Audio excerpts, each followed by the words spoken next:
मैं डॉक्टर संतोष Gupta, associate professor, इतिहास विभाग, एमएससी राजकीय स्नातकोत्तर महाविद्यालय भरतपुर। आज मैं बीए पार्ट फर्स्ट और एमए फाइनल के विद्यार्थियों के लिए मध्यकालीन राजस्थान में शिक्षा किस प्रकार की रही और किस तरह से जो उस समय शिक्षा प्रदान की जाती थी उसके बारे में मैं आपको बता रही हूँ। मध्यकालीन राजस्थान में शिक्षा का उद्देश्य आर्थिक, सामाजिक और बौद्धिक होने के साथ साथ नैतिक तथा आध्यात्मिक भी था। डॉक्टर गोपीनाथ शर्मा के शब्दों में अर्थोपार्जन और बौद्धिक विकास के साथ साथ परम शांति प्राप्त करना उस युग की शिक्षा का लक्ष्य था। राजपूतों की शिक्षा में वैदिककालीन परंपराओं के कुछ चिन्ह मिलते हैं। पढ़ने लिखने के साथ धार्मिक व नैतिक आदर्शों का ज्ञान करवाया जाता था। मूलतः शिक्षा धर्म पर आधारित थी मगर धर्म प्रेरित नहीं थी। धर्म का अध्ययन नैतिकता एवं परलोक को अच्छा बनाने के लिए किया जाता था। शिक्षक अपने छात्रों को इतना योग्य बनाना चाहते थे कि समाज में उनकी प्रतिष्ठा बढ़े। विद्यार्थियों को देशभक्ति व स्वतंत्रता का पाठ भी पढ़ाया जाता था। अतः शिक्षा प्राप्ति के पीछे संस्कृति व स्वतंत्रता की रक्षा एवं जीविकोपार्जन का उद्देश्य निहित था। प्रारंभिक शिक्षा बालक को परिवार में ही दी जाती थी। व्यावसायिक शिक्षा भी बालक घर पर ही प्राप्त करता था। बाबर भी उल्लेख करता है कि कुशल दस्तकार अपने पुत्र को घर पर ही अपने कौशल सिखा देता था, जिससे परंपरागत हस्तकौशल का एक उच्च स्तर स्थापित हो जाता था। कृषि, वाणिज्य एवं दस्तकारी की शिक्षा इसी प्रकार दी जाती थी। गुरुकुल, मठ, मंदिर एवं जैन उपासना शिक्षा के प्रमुख केंद्र थे। गुरुकुल में शिष्य गुरु की सेवा करता था और गुरु के चरणों में बैठकर शिक्षा प्राप्त करता था। जोधपुर के शासक गज सिंह ने गुरुकुल में ही शिक्षा प्राप्त की थी।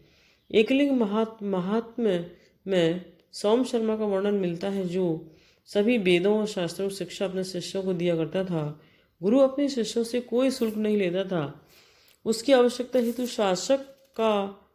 शासक या समृद्ध लोग दान देते थे।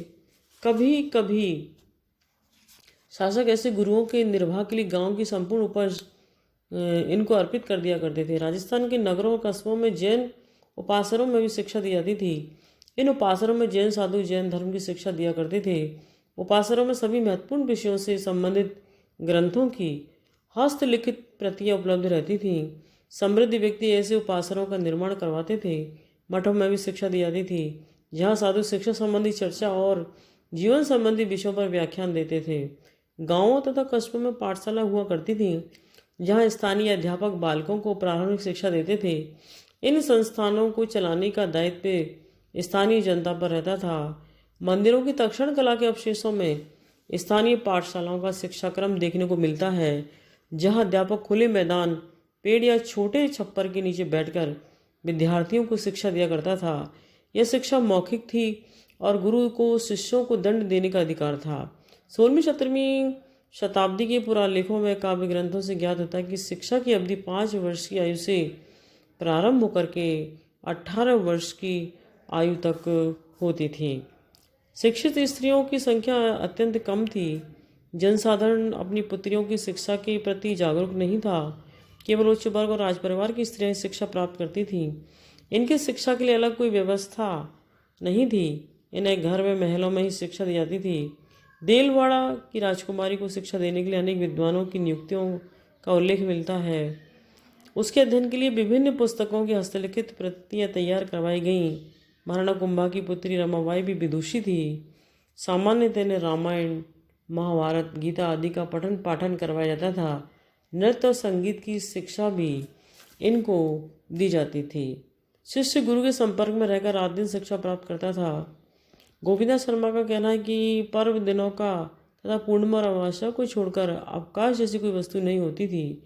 अष्टमी को पहले के पढ़े संदर्भों का पारायण करना होता था, जिससे शिक्षा की उपस्थिति बनी रहे।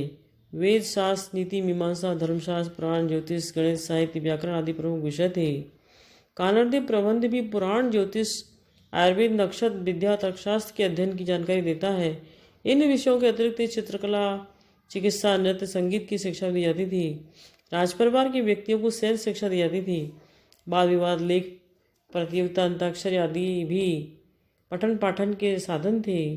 कथा वार्ता शिक्षा का माध्यम थी, जिससे कठिन विषय भी सरल हो जाते थे। यह आवश्यक नहीं था कि विद्यार्थी सभी विषयों में योग्यता प्राप्त करे।